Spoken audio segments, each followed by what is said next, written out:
ध्यान देंगे बच्चों। रिफ्रैक्शन थ्रू प्रिज्म पढ़ा रहा हूं मैं। कल जो मैंने आप लोगों को लेक्चर दिया था उसके आगे का पार्ट है। तो मैं ये हमारे पास एक ये प्रिज्म है, ये ध्यान देंगे सभी लोग। ऐसे अब एक रे ऑफ लाइट इस फेस पे पड़ी, राइट। चाहो तो आप इस ट्रायंगल का नाम भी लिख सकते हो, ए बी सी, ठीक। और ये मोनोक्रोमेटिक लाइट है। ये कैसी है? मोनोक्रोमेटिक लाइट, ठीक। अब ये जिस पॉइंट पर ये यहाँ पर इंसिडेंट हुई है, मैं इस पॉइंट का नाम लिख दूं ओ। चलिए ये ओ लिख देते हैं। और यहाँ पे हमने ये नॉर्मल ड्रॉ करा, ठीक। और ये इसका ओरिजिनल पाथ है, अगर आप ध्यान दें तो ये इसका ओरिजिनल पाथ है, ये ठीक ना। तो ये क्या होगा, जब ये रेरर से डेंसर मीडियम में जाएगी, मतलब ग्लास का बना हुआ है ये प्रिज्म, तो जब रेरर से बाहर एयर, मैं मान ले रहा हूं कि बाहर एयर है, तो जब रेरर मीडियम से डेंसर मीडियम में जाएगी तो टुवर्ड्स द नॉर्मल ये थोड़ा सा इस तरह से झुक जाएगी, जैसे मैंने ये दिखाया आपको। Is that clear? अच्छा, अब इस पॉइंट पर फिर से आप नॉर्मल ड्रॉ करोगे लाइक दिस, ठीक है। और अब ये अपने ओरिजिनल पाथ से अवे फ्रॉम द नॉर्मल, ऐसे। Is that clear? तो अगर रे इस सरफेस से पर, मतलब इस फेस पे इंसिडेंट हुई है और इस फेस से निकल रही है, तो जो प्रिज्म एंगल है वो इसे बोला जाएगा कि ये प्रिज्म एंगल है। अगर रे यहां से एंटर करती और यहां से निकल जाती तो उस केस में प्रिज्म एंगल ये वाला होता है, ये वाला एंगल, ठीक है ना। लेकिन अभी तो फिगर जैसा बन रहा है उसके अकॉर्डिंग जो प्रिज्म एंगल है वो ये है। अच्छा, जो ये इंसिडेंट रे है और ये जो इमर्जेंट रे है, ये दोनों कितने डिग्री के एंगल, इन दोनों के बीच का जो एंगल है वो कितना है, मैं अभी अगर आपको ऐसे फिगर बनाऊं तो ये जरा ध्यान से देखें। ये जो भी एंगल आ रहा है, इस एंगल को हम बोलते हैं डेल्टा। इसे बोलते हैं एंगल ऑफ डेविएशन। क्या बोलते हैं? Delta is called angle of deviation. Is that clear? अच्छा, ये जो एंगल ऑफ डेविएशन है, अगर मैं इस एंगल को आई लिख दूं, ये एंगल आई है, एंगल ऑफ इंसिडेंस, राइट। और ये जो एंगल है एंगल ऑफ रिफ्रैक्शन हो गया। मान लीजिए this angle is R dash and this angle is I dash, ठीक है। तो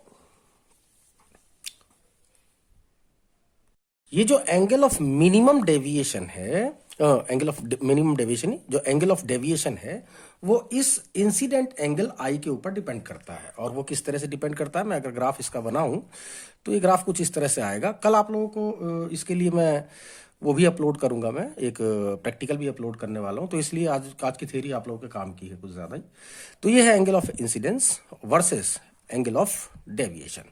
तो इसका जो कर्व आएगा वो कुछ इस टाइप से राइट का निशान बनाता हुआ आएगा, ठीक है। यानी अलग अलग एंगल ऑफ इंसिडेंस पर जो मिनिमम डेविएशन है, ये जो एंगल ऑफ डेविएशन है उसकी वैल्यूज ये आ रही हैं इस ग्राफ के अकॉर्डिंग। इस पर्टिकुलर एंगल पर, ये जो एंगल ऑफ इंसिडेंस है, इस particular angle of deviation, angle of incidence पर जो डेल्टा की वैल्यू है, यानी जैसे जैसे इस आई की वैल्यू को चेंज करोगे वैसे वैसे डेल्टा भी चेंज होता रहेगा, उसका कर्व इस तरह से आएगा, ठीक है। तो जो एंगल ऑफ डेविएशन है वो एक पर्टिकुलर एंगल ऑफ इंसिडेंस के लिए ये मिनिमम होता है।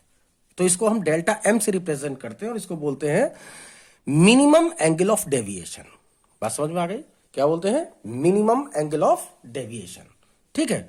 अच्छा, तो अब हम जरा इसका डेरिवेशन करना चाह रहे हैं कि इसका जो रिफ्रैक्टिव इंडेक्स है इस ग्लास प्रिज्म के मटेरियल का वो कितना है। तो इसके लिए मैं कुछ पॉइंट अगर लिखूं तो एक पॉइंट मैं इसको ई लिख दे रहा हूं, ये वाला पॉइंट मैं आर लिख दे रहा हूं, ठीक है। और ये पॉइंट मैं डी लिख दे रहा हूं और ये पॉइंट मैं एम लिख दे रहा हूं, ठीक है।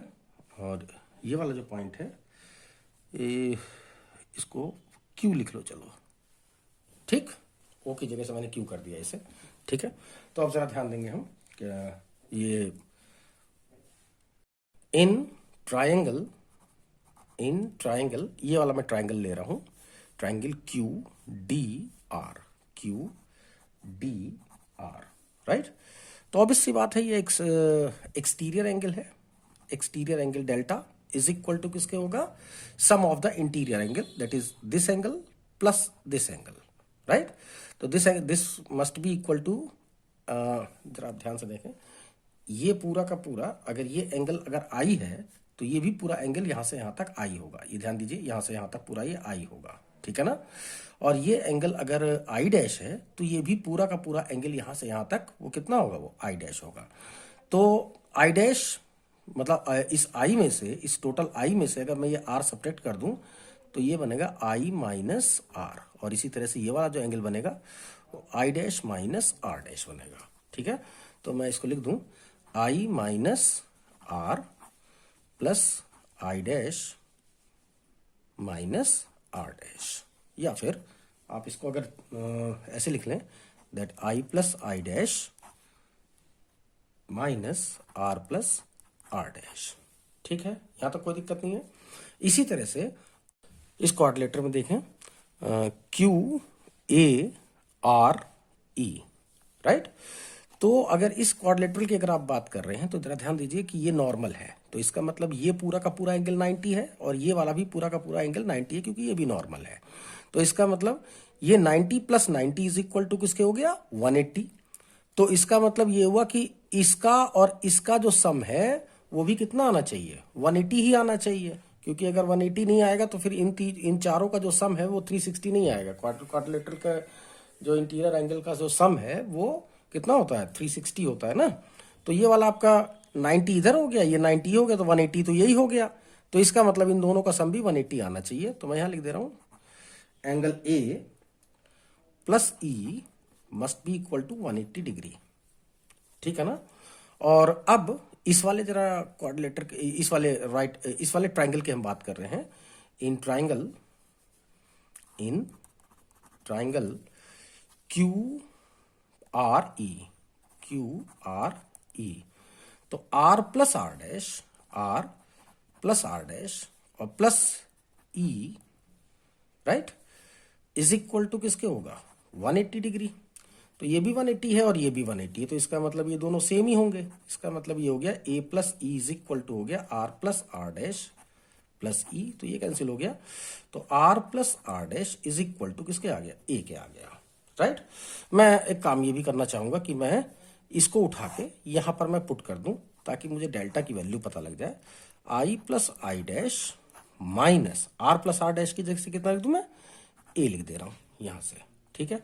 ये है इक्वेशन नंबर 1 और ये है इक्वेशन नंबर 2, ठीक।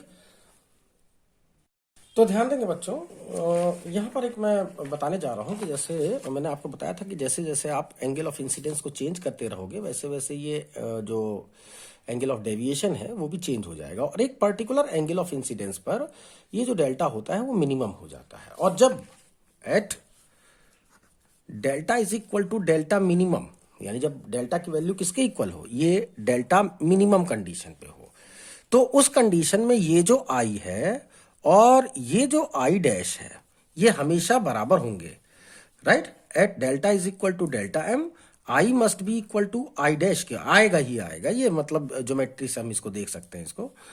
And R is equal to R dash के आएगा। एंड अब यहां पे ध्यान देना जरा, ये जो आपको दोनों पॉइंट दिखाई दे रहे हैं यानी कि क्यू आर और बी सी, ये बिल्कुल पैरेलल होंगे, यानी कि जो रे अंदर की तरफ से जब ऐसे यहां से यहां तक जाएगी जब, तो ये बिल्कुल अपने बेस के एग्जैक्ट पैरेलल होगी। तो तीसरी भी कंडीशन में लिख दूं यहां पर दैट, इस फिगर को देख लीजिए, इसमें नेमिंग है, इसमें B C is equal to किसके होगा, B C is parallel to Q R के होगा, यानी B C is parallel to Q R. तो यहां ध्यान रखिएगा कि जब भी मिनिमम एंगल ऑफ डेविएशन होगा तो उस मतलब इन चारों में से कोई भी एक कंडीशन अगर एग्जामिनर ने दे रखा है, मान लीजिए कह दे कि I is equal to I dash के है, तो आप समझ जाना कि डेल्टा डेल्टा एम के इक्वल होगा उस कंडीशन में, आर आर डैश के इक्वल होगा, बी सी क्यू आर के पैरेलल होगा, यानी कि ये और ये लाइन, राइट। अच्छा, या उसने कह दिया कि ये बेस और ये जो लाइन है ये आपकी दोनों पैरेलल है, ये रे और ये बेस बिल्कुल पैरेलल है, मतलब ये वाली कंडीशन दे दी, तो इसका मतलब है कि ये बाकी तीनों चीजें ऑटोमेटिक सेटिस्फाई हो रही। अगर कोई भी एक चीज दे दिया उसने तो बाकी चारों चीज, बाकी तीन चीज अपने आप सेटिस्फाई हो जाएगी। ठीक है ना। तो अगर एंगल ऑफ डेविएशन अगर मिनिमम है तो उस कंडीशन में क्या होगा, जरा ध्यान देंगे। मैं जरा इक्वेशन नंबर 1 पे, इक्वेशन 1 इंप्लाइंग, तो इक्वेशन 1 क्या है, डेल्टा इज इक्वल टू किसके है, I plus I dash minus A, right.